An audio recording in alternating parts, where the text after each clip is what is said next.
Friends, welcome to my YouTube channel Gautam IAS. Friends, आज के इस वीडियो में हम इंडियन पॉलिटी के सबसे महत्वपूर्ण टॉपिक मौलिक अधिकारों से संबंधित जितने भी महत्वपूर्ण क्वेश्चंस बन सकते हैं इस वीडियो में हम हल करने वाले हैं और प्रत्येक क्वेश्चंस का विस्तार पूर्वक विश्लेषण भी करने वाला हूं ताकि आप आगामी प्रतियोगी परीक्षा यूपीएससी और यूपीपीसीएस प्री 2024 का जो एग्ज़ाम है उसमें आप इंडियन पॉलिटी से संबंधित प्रश्नों को आसानी से हल कर पाएंगे। सो फ्रेंड्स, शुरू करते हैं वीडियो को। और फ्रेंड्स, यदि आप मेरे यूट्यूब चैनल पर नए हैं तो इसको लाइक शेयर सब्सक्राइब करना ना भूलें। शुरू करते हैं दोस्तों वीडियो को। और आज के वीडियो का पहला प्रश्न है, संविधान के किस भाग में मौलिक अधिकारों का यानी फंडामेंटल राइट्स का उल्लेख है। तो फ्रेंड्स, हमारे संविधान को, भारतीय संविधान को 25 भागों में विभाजित किया गया है और 25 भागों में से जो मौलिक अधिकारों का जो वर्णन है वह संविधान के भाग 3 में है। संविधान के पार्ट 3 में मौलिक अधिकारों फंडामेंटल राइट्स का वर्णन किया गया है। सो ऑप्शन ए इस प्रश्न का सही उत्तर है। अगला प्रश्न है दोस्तों, भारतीय संविधान में, इंडियन कॉन्स्टिट्यूशन में मौलिक अधिकारों को किस देश के संविधान से लिया गया है। सो फ्रेंड्स, हमारा जब संविधान निर्मित हुआ था तो लगभग 60 देशों के संविधानों का अवलोकन किया गया था और उनके जो प्रावधान जो भारत के लिए उपयुक्त थे उनको हमारे संविधान में शामिल किया गया था और यह कार्य संविधान निर्माण की जो प्रारूप समिति उसके द्वारा किया गया था, जिसके अध्यक्ष थे संविधान के जनक डॉक्टर भीमराव अंबेडकर। तो हमारे संविधान में लगभग 60 देशों के संविधानों का अवलोकन करके उनके उपयुक्त प्रावधानों को शामिल किया गया है। वहीं पर मौलिक अधिकारों को दोस्तों अमेरिका के संविधान से हमारे संविधान में लिया गया है। तो इस प्रकार ऑप्शन सी इस प्रश्न का सही उत्तर है। अगला प्रश्न है दोस्तों, उसके पहले कुछ महत्वपूर्ण पॉइंट्स देख लेते हैं दोस्तों। हमारा जो भारतीय संविधान है दोस्तों, उस संविधान में भाग 3 में मौलिक अधिकारों का उल्लेख है और भाग 3 में अनुच्छेद 12 से लेकर के अनुच्छेद 35 तक मौलिक अधिकारों का उल्लेख है। वेरी मोस्ट इंपॉर्टेंट पॉइंट्स हैं दोस्तों, इनको आप नोटबुक पे लिख लीजिए, एग्जाम्स में आपको सहायता करने वाले हैं। और दोस्तों, मौलिक अधिकार जो फंडामेंटल राइट्स हैं उनको अमेरिका के संविधान से लिया गया है। मौलिक अधिकार दोस्तों, इनको मौलिक या फिर फंडामेंटल या फिर मूल अधिकार क्यों कहा जाता है? इनको मूल अधिकार दोस्तों इसलिए कहा जाता है क्योंकि भारत के प्रत्येक व्यक्ति के चौमुखी विकास में से भौतिक, बौद्धिक, नैतिक और आध्यात्मिक, इसके लिए मूल अधिकार बहुत आवश्यक है। मूल अधिकारों को दोस्तों संविधान द्वारा सुरक्षा और गारंटी दी गई है। भारत का जो सर्वोच्च न्यायालय है और भारत के राष्ट्रपति मौलिक अधिकारों के रक्षक हैं। तो इस तरह से दोस्तों मोस्ट इंपॉर्टेंट क्वेश्चंस हम हल कर रहे हैं, साथ में प्रत्येक क्वेश्चंस का विश्लेषण मैं बताने वाला हूं इस वीडियो में, ताकि आपको एग्जाम्स में किसी भी प्रकार से मौलिक अधिकारों को से संबंधित जितने भी प्रश्न आए उनको आप आसानी से हल कर पाएंगे, कोई आपको कन्फ्यूजन नहीं रहने वाला है। और फ्रेंड्स, यदि आपको यह वीडियो पसंद आ रहा हो तो इसको लाइक शेयर और सब्सक्राइब करें। दोस्तों, अगला प्रश्न है, मूलतः संविधान में कितने मौलिक अधिकार थे? वेरी मोस्ट इंपॉर्टेंट क्वेश्चन है, एग्जाम्स में बहुत ज्यादा बार आया हुआ है दोस्तों। मूलतः जब हमारा संविधान 26 नवंबर 1949 को जब अंगीकृत किया गया था तो हमारे संविधान में दोस्तों उस समय थे कुल मौलिक अधिकारों की संख्या थी 7। उस समय कितने? 7 मौलिक अधिकार थे हमारे मूलतः संविधान में। अब वहीं पर वर्तमान में दोस्तों हमारे संविधान में कितने फंडामेंटल राइट्स हैं यानी मौलिक अधिकार हैं? दोस्तों, वर्तमान में हमारे संविधान में कुल 6 मौलिक अधिकार हैं, यानी कि एक मौलिक अधिकार समाप्त कर दिया गया है। एक मौलिक अधिकार को आगे जानेंगे, किस मौलिक अधिकार को समाप्त किया गया है दोस्तों? हमारे संविधान में वर्तमान में हमारा जो संविधान है उसमें 6 मौलिक अधिकार हैं।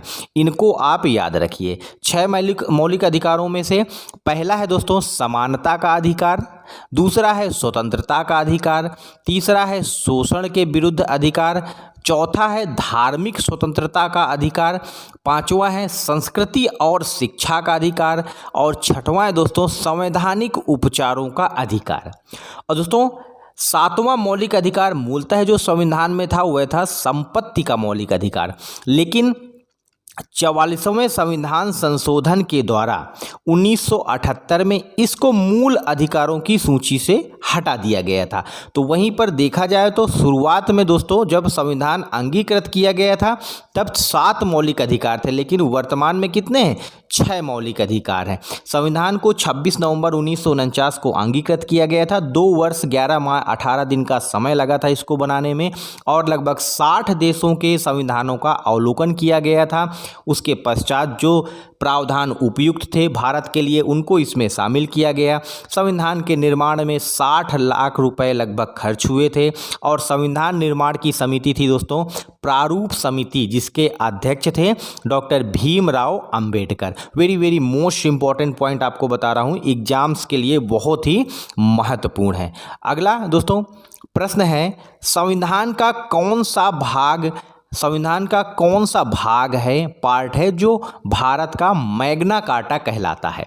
किस भाग को भारत का मैग्ना कार्टा कहा जाता है? दोस्तों संविधान का भाग 3 ही है, जिसमें क्या है हमारे फंडामेंटल राइट्स का वर्णन है, हमारे फंडामेंटल राइट्स का उल्लेख किया गया है, और इसी भाग को भारत का मैग्ना कार्टा कहा गया है। क्यों? क्योंकि इसमें मानव के अधिकारों का विस्तृत उल्लेख है, और जो मैग्ना कार्टा है वह मानव अधिकारों की बात करता है। अगला प्रश्न है संपत्ति का अधिकार किस प्रकार का अधिकार है? मूलतः जब हमने संविधान को दोस्तों अपनाया था उस समय जो संपत्ति का अधिकार था वह था फंडामेंटल राइट्स, हमारा क्या था? मौलिक अधिकार था। लेकिन वर्तमान में देखा जाए दोस्तों तो वर्तमान में संपत्ति का अधिकार एक केवल कानूनी अधिकार है। संपत्ति का अधिकार कैसा है? कानूनी अधिकार है, क्योंकि इसको 44वें संविधान संशोधन अधिनियम 1978 के द्वारा मूल अधिकारों की सूची से हटा दिया गया था, और इसको बाद में क्या कानूनी अधिकार बना दिया गया। कानूनी अधिकार इसको बना दिया गया। अब वर्तमान में संपत्ति का अधिकार मौलिक अधिकार नहीं है। अगला प्रश्न है दोस्तों, उसके पहले कुछ महत्वपूर्ण पॉइंट्स देखेंगे दोस्तों। मूलतः संविधान में संपत्ति का अधिकार मौलिक अधिकार था। 44वें संविधान संशोधन अधिनियम 1978 के द्वारा संपत्ति के अधिकार को क्या कानूनी अधिकार बनाया गया। संविधान के भाग 12 में अनुच्छेद 300 का में संपत्ति का अधिकार कानूनी अधिकार है, यानी संविधान में ही इसका उल्लेख है, लेकिन अब यह फंडामेंटल राइट में नहीं है। संविधान के भाग 3 से इसको हटा दिया गया। वर्तमान में भारतीय संविधान में 6 मौलिक अधिकार हैं, और संविधान के भाग 3 में मौलिक अधिकारों का स्पष्ट उल्लेख है। तो वेरी मोस्ट इंपॉर्टेंट पॉइंट्स है दोस्तों, एग्जाम्स में इन्हीं पॉइंट से आपको क्वेश्चन मिलने वाला है, तो आप इनको नोट करते जाइए। अगला प्रश्न है निम्नलिखित कथनों पर विचार कीजिए। पहला कथन क्या कहता है? मौलिक अधिकार न्यायोचित हैं। न्यायोचित का मतलब यह होता है दोस्तों वह अधिकार जिनके उल्लंघन पर आप सीधे न्यायालय में इसकी शिकायत कर सकते हैं। वह जो अधिकार होते हैं वह कौन से हैं? मौलिक अधिकार, वो न्यायोचित अधिकार। तो मौलिक अधिकार दोस्तों न्यायोचित अधिकार हैं, क्योंकि इनके उल्लंघन होने पर आप सीधे सर्वोच्च न्यायालय की शरण पर जा सकते हैं। दूसरा कथन है नीति निर्देशक सिद्धांत गैर न्यायोचित हैं। तो दोस्तों यह भी सत्य कथन है, क्योंकि नीति निर्देशक सिद्धांत क्या है? गैर न्यायोचित हैं। उनके उल्लंघन होने पर यदि राज्य नीति निर्देशक सिद्धांतों को लागू न करे तब आप इसके लिए न्यायालय में शरण में नहीं जा सकते, न्यायालय में शिकायत नहीं कर सकते हैं। मौलिक कर्तव्य मूलतः संविधान में शामिल नहीं थे। तो दोस्तों यह भी कथन सत्य है। तो यह तीनों ही कथन सत्य हैं। मौलिक अधिकार वेरी मोस्ट इंपॉर्टेंट पॉइंट न्यायोचित अधिकार हैं, नीति निर्देशक सिद्धांत गैर न्यायोचित अधिकार हैं, और मौलिक कर्तव्य जो है दोस्तों वह मूलतः संविधान में नहीं थे। इनको 42वें संविधान संशोधन के द्वारा संविधान में शामिल किया गया था कब? 1976 में। 1976 में इनको हमारे संविधान में शामिल किया गया था। रूस के संविधान से इनको लिया गया था। भारत में जब इनको संविधान में शामिल किया गया उस समय भारत में आंतरिक आपातकाल चल रहा था। इंदिरा गांधी के नेतृत्व वाली कांग्रेस सरकार थी और इंदिरा गांधी उस समय प्रधानमंत्री थी। स्वर्ण सिंह समिति की सिफारिश पर मौलिक कर्तव्यों को रूस के संविधान से भारत के संविधान में शामिल किया गया था। तो very very most important point मैंने बता दिया आपको। मौलिक कर्तव्यों से संबंधित मौलिक कर्तव्यों का उल्लेख हमारे संविधान के भाग 4 में 51 का अनुच्छेद में उल्लेखित है। तो मौलिक अधिकारों मौलिक कर्तव्यों से संबंधित महत्वपूर्ण पॉइंट्स मैंने आपको बता दिए। तो दोस्तों पहला कथन सत्य है, दूसरा कथन भी सत्य है, तीसरा कथन भी सत्य है। इस तरह से ऑप्शन डी इस प्रश्न का सही उत्तर है। बढ़ते हैं अगले दोस्तों, मौलिक अधिकारों की विशेषताएं। मौलिक अधिकार संविधान के भाग 3 में उल्लेखित है। मूलतः संविधान में 7 मौलिक अधिकार थे। वर्तमान में संविधान में कितने? 6 मौलिक अधिकार हैं। संविधान के भाग 3 को दोस्तों भारत का मैग्ना कार्टा कहा जाता है। Very very most important points है, एग्जाम से बहुत ज़्यादा बार पूछा गया है दोस्तों, बार बार ये क्वेश्चन रिपीट होता है। मौलिक अधिकार व्यक्ति के चौमुखी विकास यानी बौद्धिक, भौतिक, नैतिक और आध्यात्मिक, इन चारों ही प्रकार के विकास यानी चौमुखी विकास के लिए मौलिक अधिकार बहुत ही आवश्यक है। दोस्तों यदि आप मौलिक अधिकारों से संबंधित यह वीडियो और एक आने वाला पार्ट 2 मौलिक अधिकारों से संबंधित यह पहला वीडियो होगा दोस्तों, और आगे दूसरा वीडियो आएगा। यदि आप दोनों वीडियो को अच्छे तरीके से देख लेंगे और नोट कर लेंगे इससे संबंधित जो इंपॉर्टेंट पॉइंट्स मैं आपको बता रहा हूं, तो आप एग्जाम्स में मौलिक अधिकारों से संबंधित कोई भी प्रश्न आएगा उसको बिल्कुल आसानी से याद कर लेंगे। दोस्तों मौलिक अधिकार न्यायोचित हैं, इनके उल्लंघन होने पर व्यक्ति सीधे उच्च न्यायालय की शरण में जा सकता है। मौलिक अधिकारों को उच्चतम न्यायालय द्वारा गारंटी और सुरक्षा प्रदान की गई है। मौलिक अधिकार की उपलब्धता। दोस्तों मौलिक अधिकार जो हैं वह कुछ जो मौलिक अधिकार हैं वह सिर्फ नागरिकों के लिए हैं, कुछ नागरिक और विदेशी दोनों के लिए हैं, और कुछ व्यक्ति कानूनी व्यक्ति जैसे परिषद और कंपनियां। तो यह भी आप नोट कर लीजिए कि ऐसा नहीं है कि सारे जो मौलिक अधिकार हैं वह सिर्फ नागरिकों के लिए, नागरिक मतलब भारत के मूल निवासी, विदेशी मतलब भारत में जो घूमने फिरने आते हैं उनके लिए है दोस्तों। तो कुछ मौलिक अधिकार विदेशियों को भी दिए गए हैं। तो दोस्तों मेरी वेरी मोस्ट इंपॉर्टेंट पॉइंट है ये। मौलिक अधिकार दोस्तों असीमित नहीं है। वेरी वेरी इंपॉर्टेंट पॉइंट दोस्तों, इसको आप याद रखिएगा, असीमित नहीं है। असीमित का मतलब यह है कि इनको मौलिक अधिकार जो हैं उन पर रोक लगाई जा सकती है। भारत का राष्ट्रपति आपातकाल के दौरान कई बार मौलिक अधिकारों को निलंबित करता है। तो ये मत मान के चलिए कि मौलिक अधिकार आपको हमेशा मिलते रहेंगे। मौलिक अधिकार असीमित नहीं है लेकिन वाद योग्य है। वाद योग्य का मतलब यह है कि राज्य मौलिक अधिकारों पर उचित प्रतिबंध लगा सकता है, और कुछ मौलिक अधिकार दोस्तों नकारात्मक विशेषता वाले हैं, जैसे राज्य के प्राधिकार को सीमित करना। कुछ मौलिक अधिकार सकारात्मक है, जैसे व्यक्तियों के लिए विशेष सुविधाओं को प्रदान करना। तो very very most important points मैंने बताया आपको मौलिक अधिकारों से संबंधित, इनको आप याद रखिएगा। अनुच्छेद 12 के अंतर्गत राज्य की परिभाषा दी गई है, और उसमें से उस राज्य की परिभाषा में दोस्तों क्या क्या शामिल है आपको यह जानना आवश्यक है।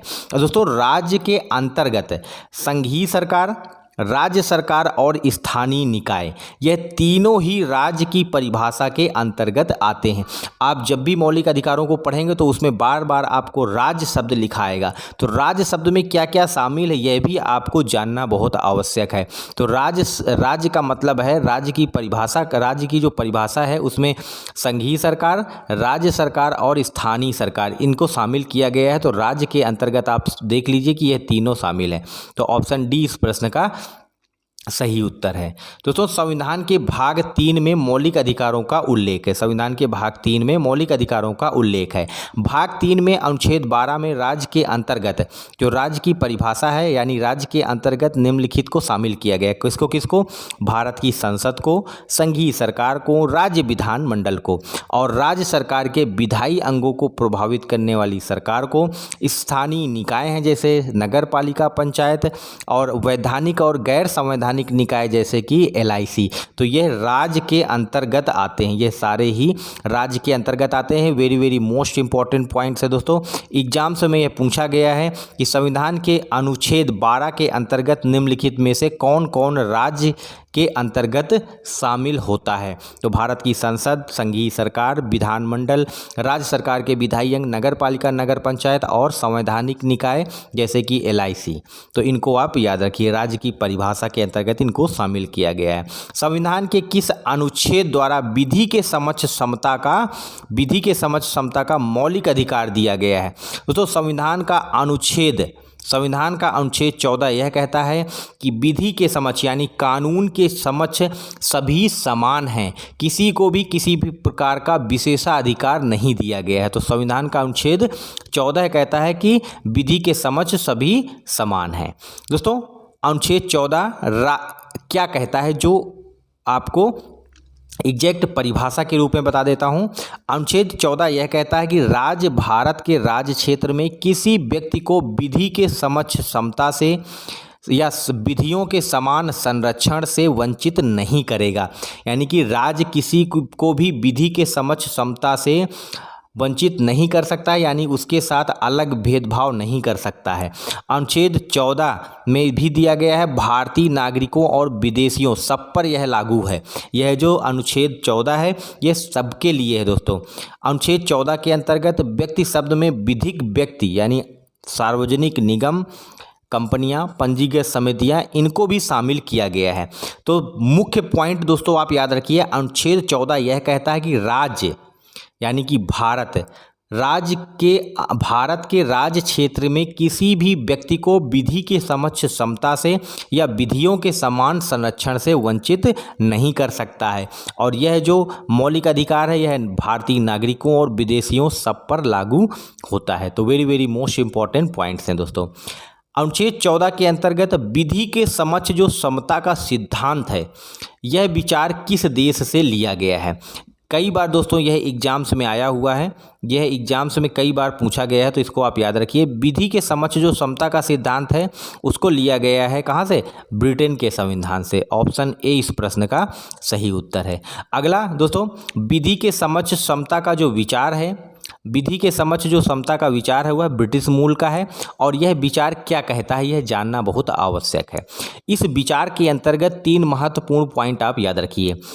विधि के समक्ष समता का विचार यह कहता है कि किसी व्यक्ति के पक्ष में विशिष्ट विशेषाधिकारों की अनुपस्थिति, यानी कि कानून के समक्ष सभी समान हैं, किसी भी व्यक्ति को अलग से कोई विशेषाधिकार नहीं होने चाहिए। यह नियम यह कहता है। साधारण विधि या साधारण विधि न्यायालय के तहत सभी व्यक्तियों के लिए समान व्यवहार होना चाहिए।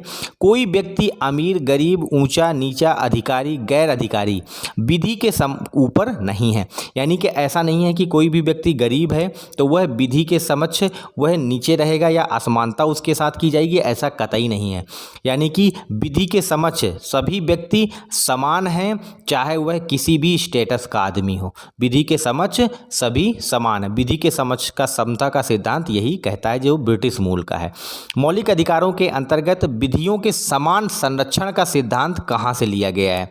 तो दोस्तों इसको यूनाइटेड स्टेट ऑफ अमेरिका यानी अमेरिका के संविधान से लिया गया। ऑप्शन सी इस प्रश्न का सही उत्तर है। दोस्तों इसके पहले जो क्वेश्चन हमने पढ़ा था विधि के समक्ष समता का सिद्धांत और विधियों के समान संरक्षण का सिद्धांत, यह दोनों ही हमने संविधान में शामिल किया है। और दोस्तों एग्जाम्स में कई बार पूछा गया है, इन दोनों से ही क्वेश्चन बने हैं दोस्तों, तो इनको आप याद रखिए। विधियों के समान संरक्षण का जो सिद्धांत है उसको हमने अमेरिका के संविधान से लिया है और विधि के समक्ष समता का जो सिद्धांत है वह हमने कहाँ से? ब्रिटेन से लिया है। और दोस्तों विधि के समक्ष जो विधियों के समान जो संरक्षण का सिद्धांत है अमेरिकी मूल का है।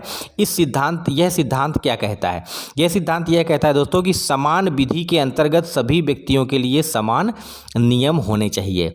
विधियों द्वारा प्रदत्त विशेषाधिकारों और अध्यारोपित दायित्वों दोनों में समान परिस्थितियों के अंतर्गत व्यवहार समता होनी चाहिए। बिना भेदभाव के समान के साथ समान व्यवहार होना चाहिए।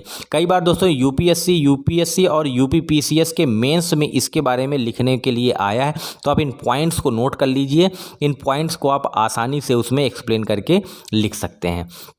संविधान के किस अनुच्छेद के द्वारा राष्ट्रपति अपने कार्यकाल में किए गए किसी कार्य के लिए किसी न्यायालय में जवाबदेह नहीं है? दोस्तों, भारत में क्या है, राष्ट्रपति और राज्यपाल के लिए यह संवैधानिक विशेषाधिकार है। यह संवैधानिक विशेषाधिकार अनुच्छेद 361 के अंतर्गत दिया गया है कि दोनों ही व्यक्ति अपने कार्यकाल के दौरान जो भी कार्य करते हैं या भी जो भी कोई निर्णय लेते हैं वह किसी भी न्यायालय में उसके लिए जवाबदेह नहीं होंगे। तो यह इनको एक प्रकार का विशेषाधिकार दिया गया है।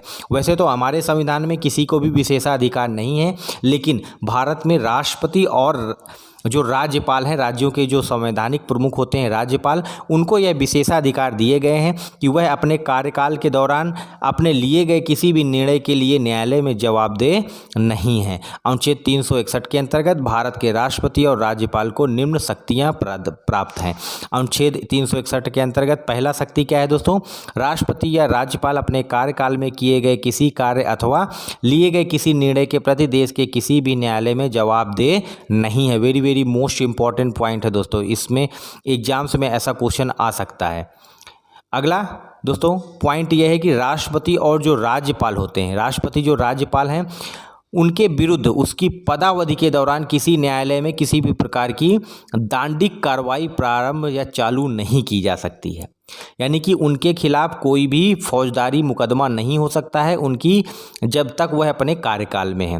राष्ट्रपति या राज्यपाल की पदावधि के दौरान उसकी गिरफ्तारी या कारावास के लिए किसी न्यायालय से कोई भी प्रक्रिया प्रारंभ नहीं की जा सकती है। तो यह राज्यपाल और राष्ट्रपति को अनुच्छेद 361 के अंतर्गत प्रमुख जो विशेषाधिकार दिए गए हैं, वेरी मोस्ट इंपॉर्टेंट है दोस्तों एग्जाम पॉइंट से। आप वहाँ पर जब समानता का अधिकार या विधि के समक्ष समता का अधिकार का आप एक्सप्लेन कर रहे हों तो आप इस प्रकार भारत के दो व्यक्तियों के बारे में, दो पदों के बारे में आप उल्लेख कर सकते हैं कि भारतीय संविधान में यह अपवाद भी है कि भारत के राष्ट्रपति और राज्यपाल को संविधान के अनुच्छेद 361 के अंतर्गत कुछ विशेषाधिकार दिए गए हैं। तो इसको आप एक्सप्लेन कर सकते हैं।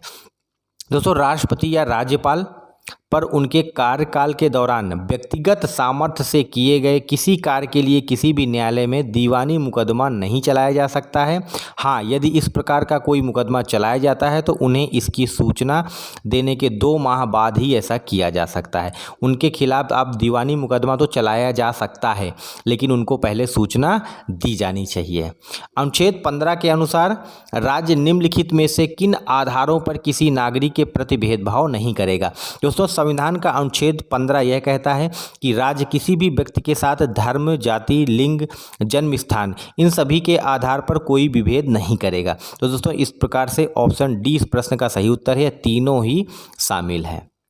दोस्तों, अनुच्छेद 15 से संबंधित महत्वपूर्ण पॉइंट दोस्तों, राज्य, हमारा जो राज्य है, पहले ही दोस्तों मैंने बताया था आपको कि राज्य के अंतर्गत किसको किसको शामिल किया गया है। संघीय सरकार, विधानमंडल, राज्य की सरकार, पंचायत, नगर पालिकाएं, यह सब राज्य के अंतर्गत शामिल हैं। और वही दोस्तों अनुच्छेद 15 कहता है कि राज्य किसी नागरिक के प्रति केवल धर्म, मूल वंश, जाति, लिंग, जन्म स्थान को लेकर विभेद नहीं करेगा। यानी कि उसके साथ ऐसा विभेद नहीं होना चाहिए कि वह इस धर्म से आता है या फिर इस वंश का है या इस फिर जाति का है, यानी इसके आधार पर विभेद नहीं किया जाएगा। कोई भी व्यक्ति और राज्य किसी भी नागरिक के साथ निम्नलिखित स्थानों पर भेदभाव नहीं करेगा। इसमें दोस्तों व्यक्ति भी शामिल है, इसको आप नोट कर लीजिएगा।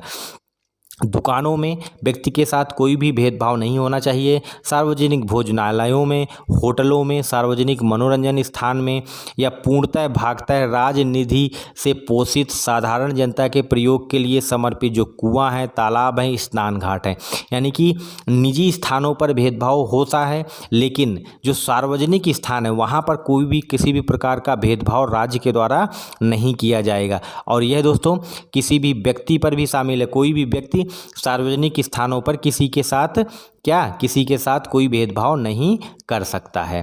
दोस्तों, अनुच्छेद 15 में भी कुछ अपवाद हैं।